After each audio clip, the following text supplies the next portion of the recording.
Seja bem-vindo à Forja.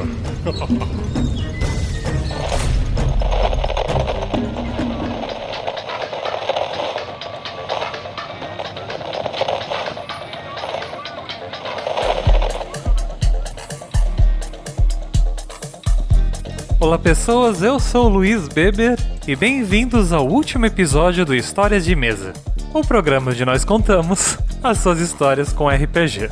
Caso não me conheçam, eu fui um dos editores do Tarrasque na Bota durante esse ano de 2020 e também propus esse novo formato de episódios curtos pro Forja. Ainda é um formato meio experimental e por isso precisamos do feedback de vocês. Então deixe sua mensagem me contando quem foi o seu convidado favorito, o tópico que você lembra mais porque foi o que mais te marcou, e se teve alguma dica que você chegou a pensar em realmente aplicar nos seus próprios jogos. E principalmente, se vocês querem uma nova temporada para o ano que vem, e quem mais vocês gostariam que viesse aqui no programa contar a sua história de RPG. Bem, como não tem muito mais o que fazer nessa temporada, dessa vez eu vou vir aqui contar uma história minha. É uma história que pode tocar em pontos sensíveis nesse momento, porque é uma história de um jogador de uma mesa que eu narrei e o avô do seu personagem. Uma produção RPG Next. A história que eu vou contar pra vocês aconteceu numa campanha de Hunter the Video. Muita gente conhece o sistema do vampiro, né? E existem também os sistemas complementares, que cobrem os outros aspectos do universo de Chronicles of Darkness. E esse livro é para você contar e narrar histórias sobre caçadores, que no mundo onde existem vampiros, lobisomens, magos, múmias e toda sorte de criaturas das trevas, os caçadores seriam a única resposta humana para esses perigos.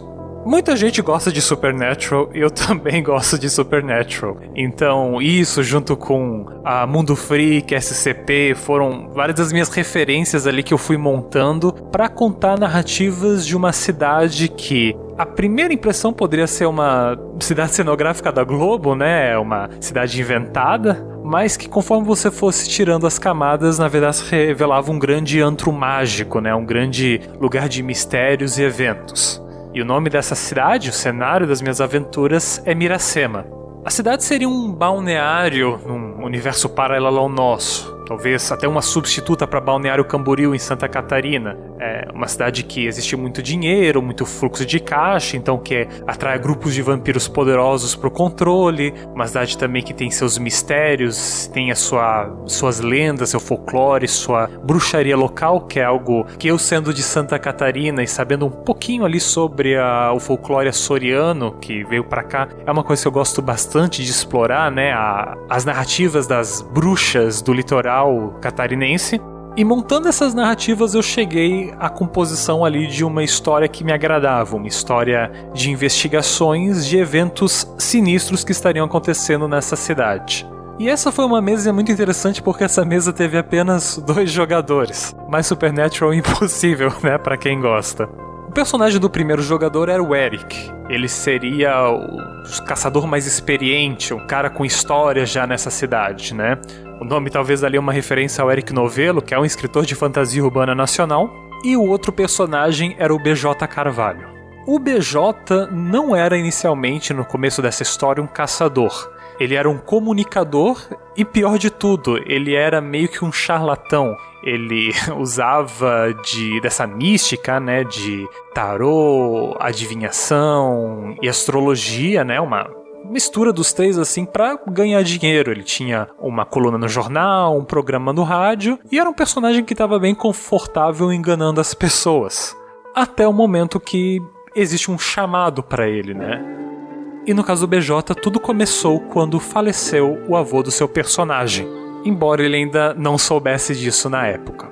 Esses primeiros eventos foi meio que eu combinei com o Figueroa, que era o jogador. Então, como o avô do personagem dele nunca tinha sido um marido muito fiel à avó do BJ, logo que o avô faleceu, ela não fez questão de manter a sua aliança também. Por iniciativa do próprio jogador, ele pegou as alianças do seu avô e da sua avó e mandou fundir as duas. Pediu para um joalheiro juntar as duas, fazendo um anel grande e grosso, que ele passou a usar consigo, meio que carregando em si o símbolo do que era esse casamento, né, que talvez acabou muito antes do avô do personagem morrer, né.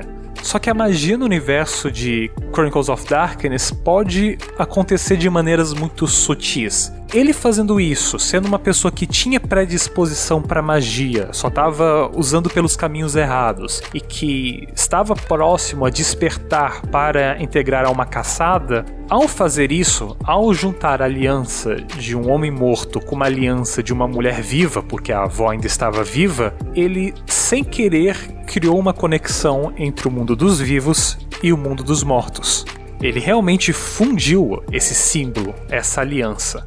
E sem saber, ele criou um equivalente a um item mágico, né? Uma vez que estava ligado também a seu sangue, algo que ele poderia gastar seu willpower para ativar. E foi alguns meses depois, quando o personagem estava num velório de um cliente poderoso financeiramente e usando esse anel, que ele piscou e repentinamente ele estava vendo o fantasma do falecido. E ali a caçada dele começou, ele não podia mais ser ignorante para o que estava ao seu redor. E junto disso, o personagem do BJ logo conheceu Eric, que estava por acaso investigando eventos que tinham conexão com pessoas ligadas a esse desconhecido. E junto com Eric, o BJ começou a entender um pouco mais sobre seus poderes, entender o seu papel e descobrir que existia uma verdade também no tarô que ele jogava, existia uma verdade em traçar o comportamento dos planetas, a influência na vida das pessoas. Só que ele tinha essa vantagem que ninguém mais tinha. Graças ao anel ele conseguia ver os fantasmas e conversar com eles. O que durante as investigações que se sucederam sempre era um poder muito útil de se ter, você conseguir sentir se há algum espírito nas proximidades e se esse espírito for amigável, conseguir fazer perguntas para ele. Nós já tínhamos jogado com esses personagens assim um arco inteiro de campanha. E entre o fim desse primeiro arco e o começo do segundo, eu me ofereci para narrar para cada um os eventos que aconteceram com seu personagem durante esses meses. O personagem do Eric, sendo um caçador mais experiente, basicamente gastou esse tempo aprofundando alianças, levantando informações sobre novas descobertas que eles tinham feito sobre um secto que seguia o comportamento de Plutão para tomar suas decisões, sobre um possível coven de bruxas agindo nas sombras de Miracema, enquanto o personagem do BJ foi numa busca mais pessoal, até porque ele estava já deixando de ser esse charlatão e a piada do meio ocultista da cidade para se tornar essa figura um pouco mais respeitada. E uma das coisas que ele fez então foi visitar a sua avó, né? No qual ele teve uma revelação muito interessante que não era ele o primeiro sensitivo da família, porque quando ele chega lá ele descobre a sua avó brigando sozinha, né? Cena às vezes meio triste, né? Quando a gente tem um parente que perdeu a pessoa próxima, às vezes a pessoa se pega, sei lá, você pega a pessoa conversando sozinha porque ela estaria conversando com seu parceiro ali. Só que no caso da família do BJ, era literalmente o avô dele que estava ali conversando com ela. E o personagem sabia que ele tinha esse poder em decorrência já do anel. E tendo encontrado outros fantasmas durante a história e tendo até ajudado um deles a passar adiante, ele começou a se perguntar, mas por que o meu avô não segue adiante? Por que o avô do BJ ainda está preso aqui? É para implicar a avó dele? E ele para e pergunta. E tudo que o fantasma do avô dele tem para responder é dizer: eu estava aqui para te ajudar. Eu estava aqui porque você precisava que eu estivesse aqui. E apontar pro anel. Ou seja, todo esse tempo que o personagem usava o anel para se comunicar, para ver além do véu, era também o avô dele agindo para deixar alguma coisa boa para ele, para incentivá-lo a abandonar esse caminho da enganação e talvez se tornar uma pessoa melhor que o próprio avô não foi, não é? Aí o jogador tomou uma decisão que eu não esperava. Ele olhou para o que estava acontecendo e percebeu que trazer paz para os seus avós era muito mais importante do que essa vantagem que ele tinha. E num ritual muito bonito, ele levou o anel e partiu ele. A ligação foi rompida, o espírito do avô do personagem pôde seguir adiante e ele nunca mais teve esse poder de conseguir se comunicar com os espíritos. Lidar com seus traumas não é uma tarefa fácil. Muita gente leva tempo para se abrir, outros precisam achar atividades terapêuticas. Ter um profissional que também possa te acompanhar a lidar com isso é um privilégio. E talvez o RPG não seja o espaço ideal para lidar e discutir sobre isso. Ainda mais um jogo como esse que basicamente a gente está jogando com pessoas. Não é um herói de medieval, não é um vampiro com traição. É uma história quase meio novelística, sabe? São pessoas que interagem com personagens que têm nomes brasileiros. E eu falo sobre traumas porque todos nós carregamos isso dentro da gente e não importa o que a gente faça, se seja no trabalho, seja nas amizades, ou seja no jogo que a gente joga, a gente tá levando isso conosco. E em 2020, como muitas pessoas, eu perdi o meu avô. E refletindo sobre esse jogo que eu joguei lá em 2018, talvez eu não teria contado essa história esse ano. Não seria algo que eu teria capacidade de lidar, sabe?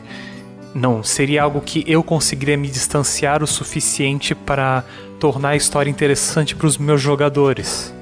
Ainda assim, eu tenho a impressão que RPG ainda é uma fantasia. E são nas fantasias, são nos nossos livros, são nas nossas contações, são nas nossas lendas que a gente guarda as pessoas que a gente ama.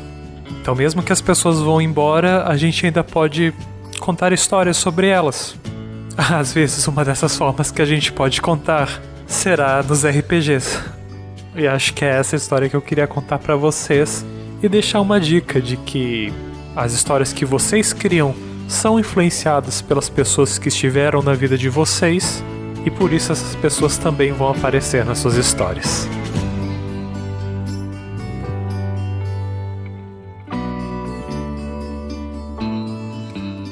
Seja você também um guerreiro ou uma guerreira do bem.